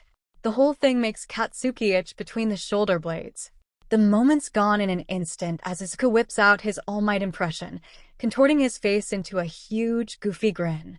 Katsuki can't help but laugh, and Izuku laughs too. It's strange, just existing in this space with him. Like the anxiety that's been itching at Katsuki feels a little lighter, replaced with a comforting, fuzzy feeling in his head. Katsuki is rinsing his mouth when he realizes that Izuku's taken a couple of steps toward him. His heart beats in his ears as he turns to face him, meeting his gaze, always so bright, open, honest, and green. He takes another step, coming close, too close, and Katsuki. He's unbearably sober this time. His breath is shallow. His hands crave something he can't put words to, and his sides ache. For you? Izuku mumbles, offering the tube of toothpaste between them. Katsuki brings his hand to Izuku's, their fingertips brushing, scattering electricity over his forearm. He doesn't dare meet Izuku's eyes as he gently takes the toothpaste from him, his heart a lump in his throat. I have extras back in my room, Izuku says. He takes a quick breath in and spins around, then heads toward the exit. Good night, Kaken. Katsuki looks down at the toothpaste for a very long moment. When he finally turns to the mirror, he sees his gaping mouth accompanied by his cheeks stained red, and he fights the urge to rip the sink right off the wall. He replays the events in his mind, Izuku's smile, his laugh, his eyes, so close, close enough he could have what? Fuck. Katsuki swears at himself in the mirror. Fuck. You okay, Baku bro? Kaminari peeks his head in with a grin on his face. It instantly falls when he sees Katsuki's scowl. Get out. Yup. Katsuki didn't mean to snap at Dun's face, but if he's honest, he thought Izuku had come back, and for a brief moment, his heart soared. It all hits him like a tidal wave, and he's hanging on by the edges of the sink, trying to steady his breathing. He expects to puke right then and there, but he doesn't. Why, out of everyone, is it Izuku? Because of course it is. Because of course it is. Izuku stumbles down the hallway, one foot falling over the other until he reaches the stairwell. Kaminari appears out of nowhere, and Izuku makes an effort to give a carefree smile as he rushes past him. He swings open the door and runs straight into Todoroki, who's already in his bright blue pajamas and slippers. Whoa. He places his hands securely around Izuku's shoulders, steadying him, trying to get a good look at his face. Hey, are you okay? You look like you've seen a ghost. Izuku opens his mouth to speak, but nothing comes out. Katsuki's faint swearing travels to them, and maybe he should have acted more surprised because Todoroki tilts his head to the side, looking suspicious. What can he say? That he almost. Izuku squeaks and dashes up the steps to the second floor, Todoroki trailing behind. He sits at Izuku's desk, his arms folded in his lap, patiently listening. Izuku can't stop pacing around his room as he explains himself, readjusting his All Might action figures and mindlessly picking up some of the clutter. I don't understand. What's the significance of the toothpaste? Nothing really. I'm not explaining this well. It was kind of the same thing that happened at Momo's. There are just moments when it seems like Izuku stops and turns to Todoroki. He could be wrong. He could be misinterpreting the situation, especially because he's viewing it from his own point of view, which isn't exactly unbiased when it comes to Katsuki. Izuku secretly hopes Todoroki will finish his sentence for him, but of course he politely keeps his mouth shut. It kinda seems like there's something, or... Todoroki nods, but his brows furrows in thought. Izuku doesn't know if he can bear to say the words. His voice trembles so much that when he speaks, it comes out in barely a whisper. I really like him. He looks up at Todoroki to see his face, kind, empathetic, with just a touch of pity. So yeah, Izuku turns around, stopping by the lamp next to his bed to turn it off, then on again, his eyes unfocusing as he stares into the distance. I see. I suppose I suspected as much, Todoroki says. Izuku lets out a breath. That makes sense. He knew, at least on some level, that he'd get this reaction from Todoroki if he talked to him about all these new developments. I know I told you I was over it. Todoroki shakes his head. This has been bothering you for some time now. There's no easy solution, but I think you deserve answers. Izuku sits down on his bed as he considers this, fidgeting with the corner of his bedsheet. Answers. What would that look like exactly? Todoroki squints at him. Do you think this has anything to do with what happened last year? Izuku shakes his head, pushing away that particular thought. No. I don't want to think about that. Okay. Todoroki leans back. So, what's your plan? His gaze is carefully neutral, unwaveringly supportive. Will you ask him out or just keep flirting with him in the bathroom? Izuku lets out a squeal in surprise, falling back onto his bed and hiding his face in his hands. Is what he did even considered flirting? He probably just came across as annoying or weird or something. But he couldn't stop himself. He wasn't thinking, just acting on instinct, his body moving on its own. Izuku. He sits up to look at Todoroki. You're not crazy. Really? Because I feel fucking insane. Todoroki nods. I know. But if there's anyone qualified to tell you that you're not, it's me. I've witnessed firsthand how you two act around each other. And I know you. Izuku nods.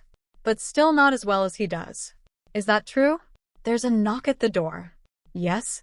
Come in. Todoroki says for Izuku. Hey. 𝗬𝗏 steps in, already in her pajamas as well. Shudo. I thought I'd find you here. I was wondering if you're finished with your section for our presentation tomorrow? I texted you, but I wanted to check in before I added the final touches. While she talks, her eyes fall to Izuku, leading her to frown. Are you okay, Deku? Izuku gives a weak laugh. I guess. Just Kakin. She gasps. What did he do this time? What? What do you mean? Oh, it's always some attention grab from him, huh? Trying to get you to fawn over him. Attention 𝗬𝗏? That boy's got it bad. Have you been talking to Shinso? I told them. That's not what it is. Shudo. Izuku looks to Todoroki, who shrugs his shoulders. The only way you'll know is by talking with him. But what if he... Izuku whines. What if he never talks to me again? What if I ruin everything? 𝗬𝗏 sits down next to Izuku, putting a hand on his upper back. Hey, I can't imagine you two would ever not be friends, no matter how he reacts. I mean, after everything you've been through together, you've come such a long way, you know?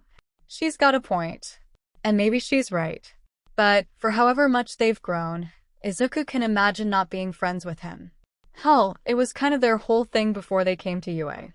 They may have been familiar, but they certainly weren't friendly. And it's good between them now. He doesn't want to ruin it. Can Izuku really take that chance? Should he? Oh, if Dynamite's joining us, then I'll probably just leave it to you two and head uptown. No. Izuku surprises himself as he stands up from the desk, pushing his office chair behind him. What? 𝗬𝗏 furrows his brow, smiling all the while. Why? Izuku opens his mouth, shuts it. He'd gotten to the Night Eye agency early that morning to discuss the plan with 𝗬𝗏, but he didn't think he'd get so nervous at the thought of being left alone with Katsuki. He only has to think back to last night and his head goes all fuzzy. Wait, is this that one guy? 𝗬𝗏 purses his lips and waggles his eyebrows. What? Izuku kicks himself internally. He should never have told 𝗬𝗏 that he had a long-term crush on his childhood friend. You remember that? I mean, he slaps his hand to his forehead. I don't know. 𝗬𝗏's face lights up. You're blushing so much. That's so sweet.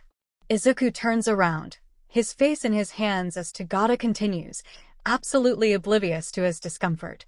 You know, it's kinda like Tamaki and me. We met when we were kids and have been inseparable ever since.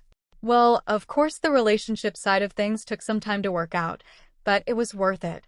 Speaking of, his birthday is coming up. Isn't it in March? Izuku takes immediate interest, thankful to have the conversation turn into anything else. Yeah, almost a month away. Okay. What do you have planned? I was thinking, 𝗧𝗏 taps his chin.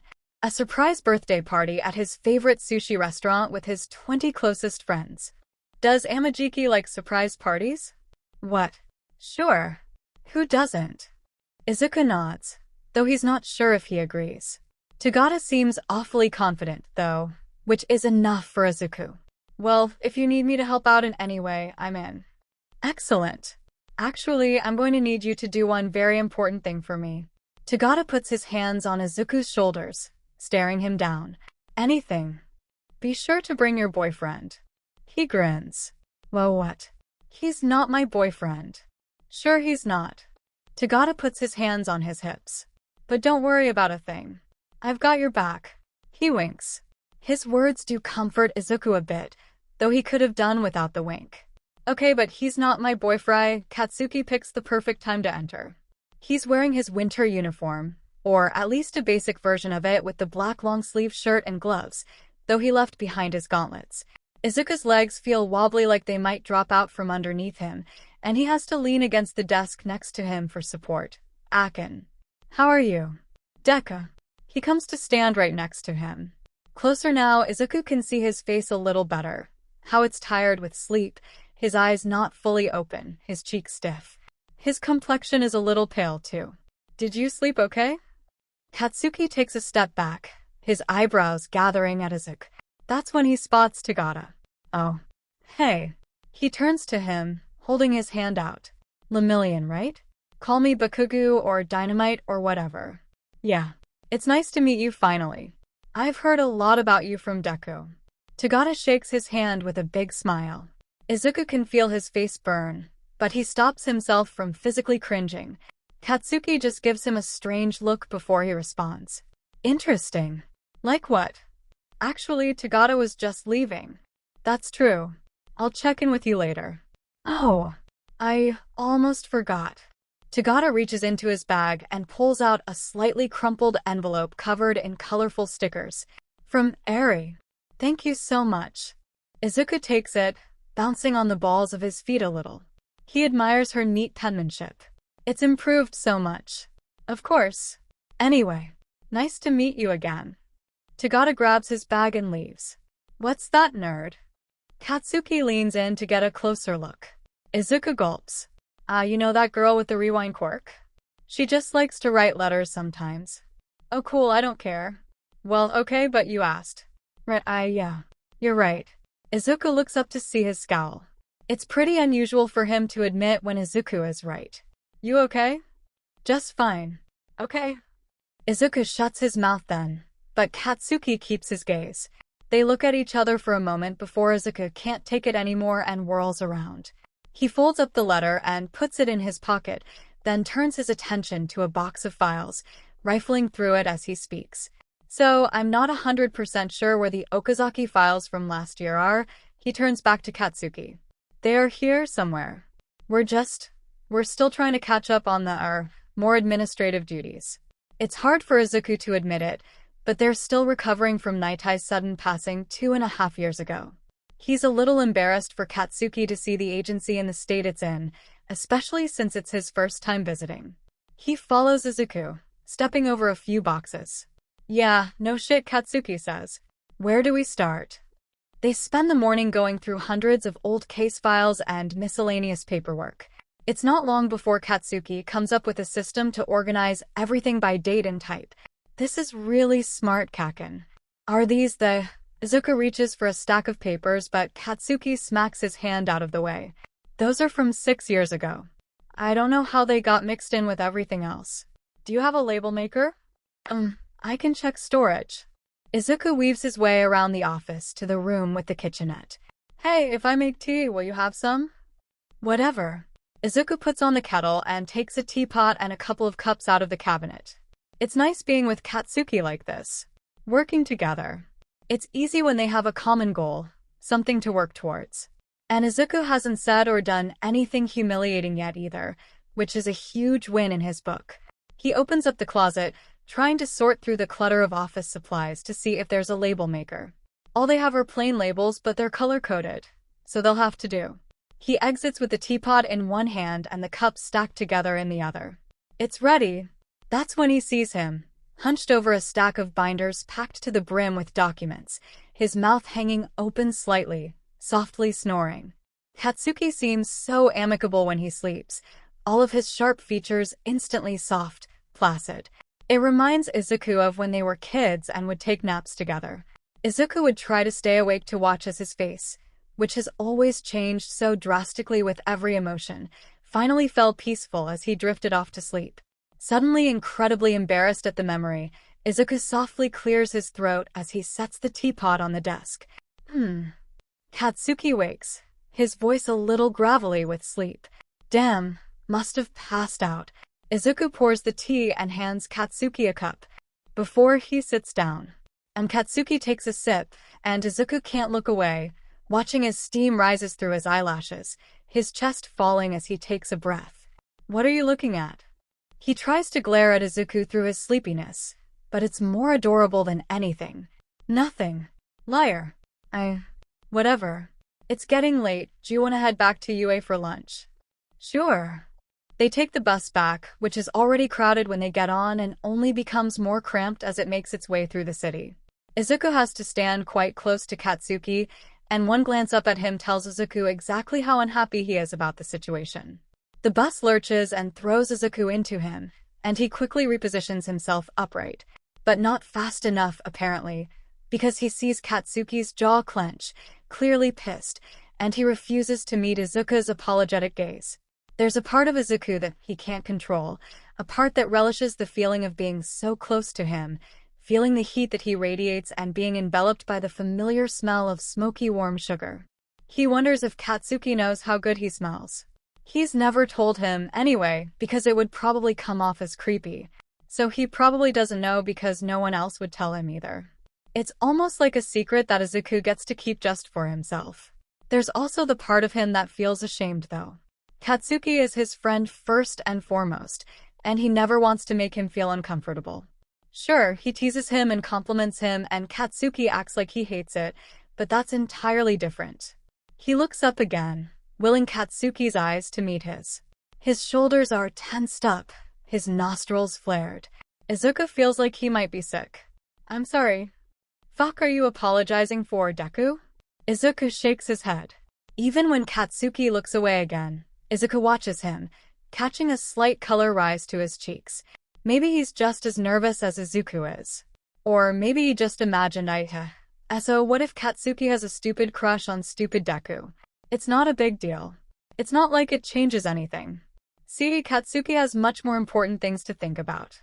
He really can't be wasting time getting caught up in the way idly twists the eraser end of a pencil around his green curls when he's reading, mouthing the words, color leaving his bottom lip when he chews on it. Jesus, he must be absolutely out of his mind.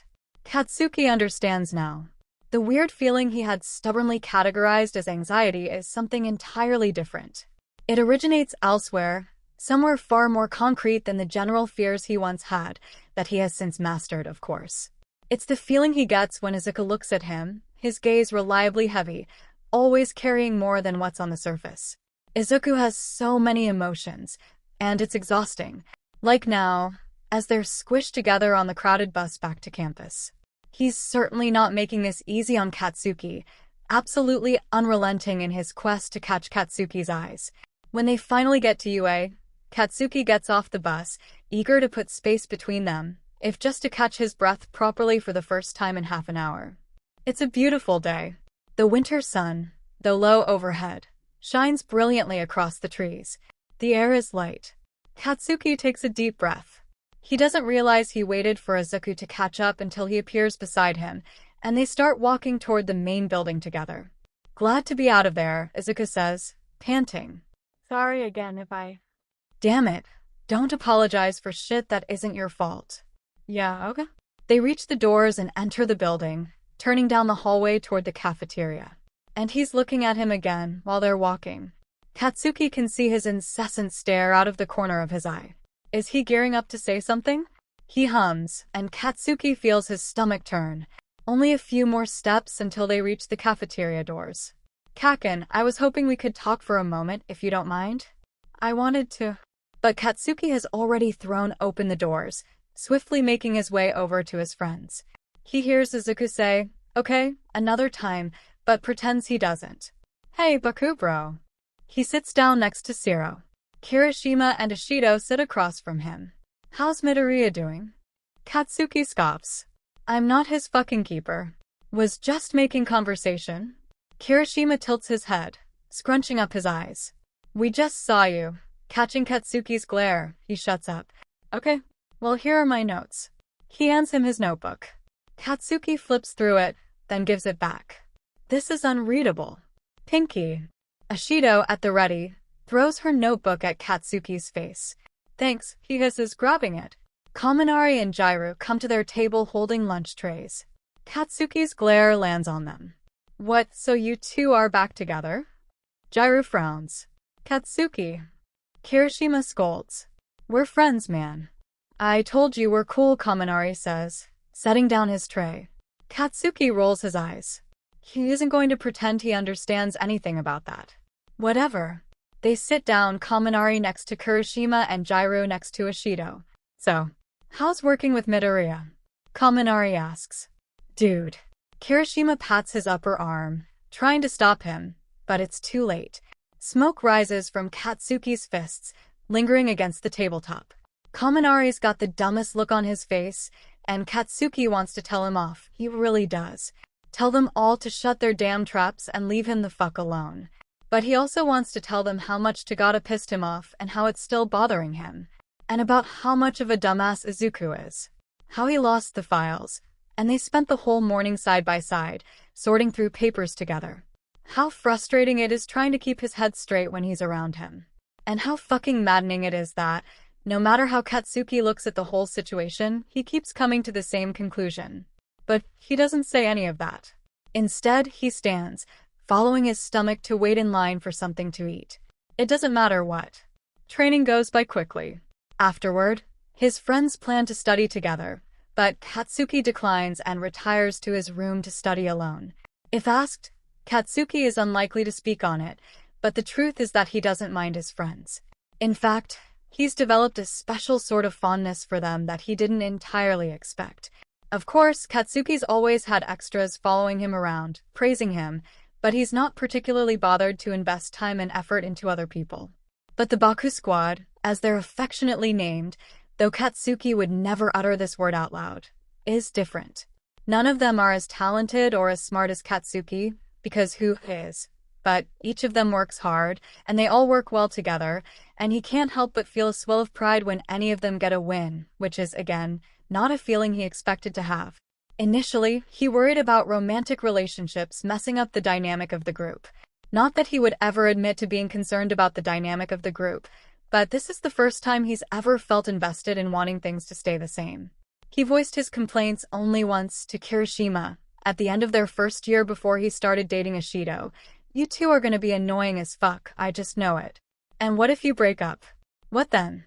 But the Ishido train simply couldn't be stopped, and she and Kirishima have been attached at the hip ever since. He's happy for them, of course, or at least he doesn't mind them. And, even though they are insufferable sometimes, their friend group is still very much intact, which is all that matters to Katsuki.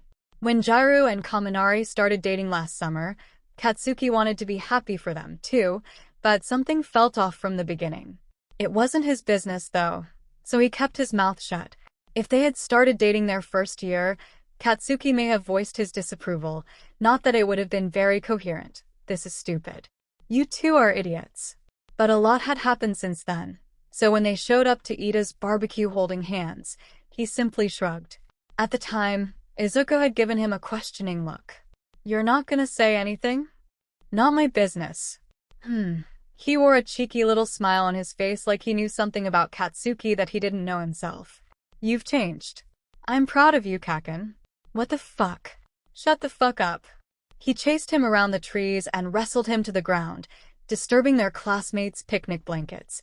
He supposes he has changed, even from last summer, which feels weird to think about. He blames his ability for introspection on the damn nerd, who's always going on about remembering where you came from and what drives you deep down inside. Katsuki knows what drives him himself. He doesn't need anything or anyone to achieve his greatest dream of becoming the #1 hero. But if he's honest with himself, it's nice to have people to hang out with and maybe even count on if the mood strikes. He's not sure if he's ever had anything like this before. Suddenly, Kirishima bursts into his dorm room, interrupting Katsuki's thoughts, a goofy grin on his face. Pizza party. Pizza party. Pizza party. Kaminari follows behind, joining in on the chanting, and so does 𝗧𝗪. Nope, never mind, they suck. They suck so much. What is this? Katsuki asks, too exhausted to shout above the chanting. I'm not going. I gotta sleep soon. Don't you idiots know how to knock? Oh, come on bro, it's been a long week. And it's not even 8. Kirishima says. You can take your pizza and shove it. Katsuki tries to protest, but they start chanting again. In the end, they're able to successfully corral him downstairs to the common area. Where's the damn pizza? You said it would be here already. Geez, Katsuki, take it easy. Kirishima skips over to where Ishido sits on the couch and plops down on her lap, throwing one arm around her neck and beckoning his friends with the other. Yeah, Katsuki, why don't you take it easy? Kaminari echoes, laughing. Katsuki lunges at him. Glad you guys made it. Ishido greets them through giggles as she tries to keep her balance under the weight of Kirishima, who eventually slides off her thighs to sit next to her, giving her a chaste kiss on the cheek. Some of Katsuki's other classmates sit at the tables, playing card games and having tea. The sun's already set, which leaves their only light the soft fluorescence that, the ceiling. 𝗧𝗪 and Kaminari pull up chairs. On the couch perpendicular to theirs, Katsuki sits, elbows on his knees. He drops his head and rolls it from side to side, stretching out the muscles in his neck. Momo and Kyuka should be here with the pizza soon. Our treat. Ishido says, smiling. How sweet of you. Kirishima nuzzles into her neck. You know that our means you too, right? At this, Kirishima feigns shock and tickles her sides in retaliation, making her laugh and laugh as she begs him to stop. This prompts 𝗧𝗪, Kaminari, and Katsuki to turn their attention to each other. So, practice was good, huh? Kaminari tries to hold in an uncomfortable chuckle and fails. Yeah, you were on a team against Midoriya, right? 𝗧𝗪 pauses, then looks at Katsuki. Oh yeah, sorry, I forgot we can't talk about him right now. Katsuki can feel himself burn up as he surveys their curious faces. I don't care who you talk about.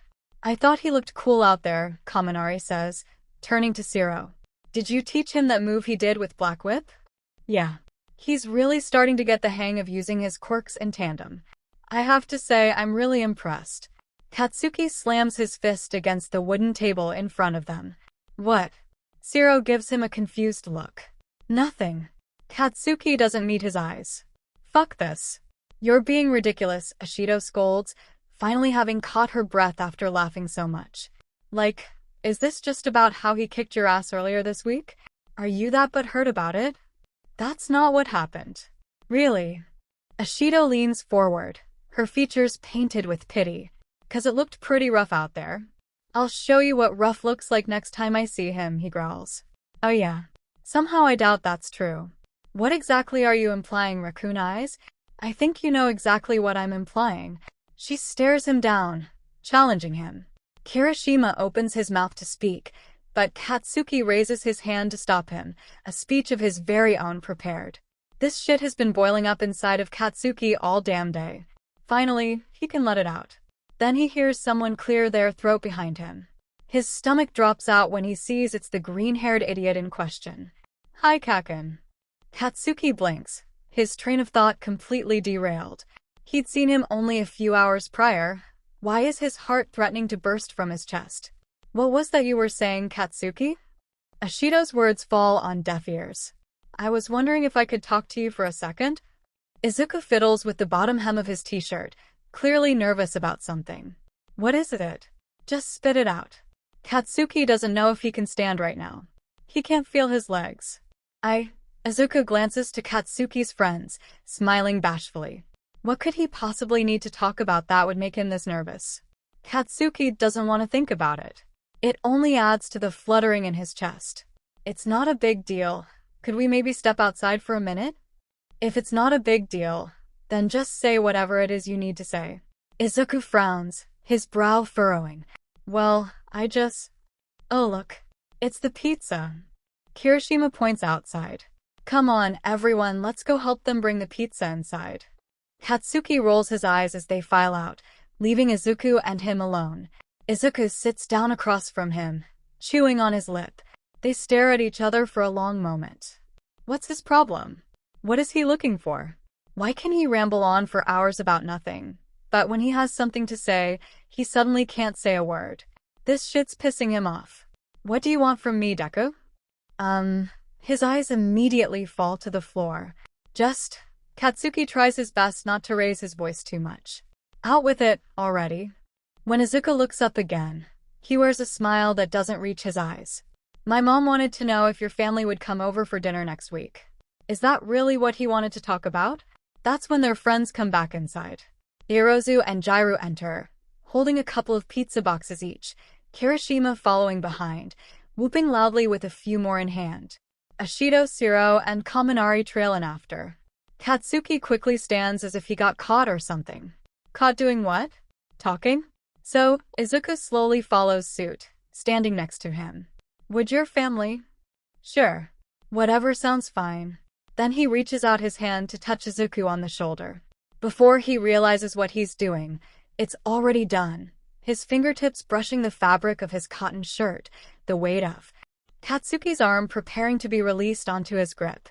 When contact is made, Izuku freezes, eyes wide as they trail from Katsuki's gaze to where his hand sits on his shoulder, then back again.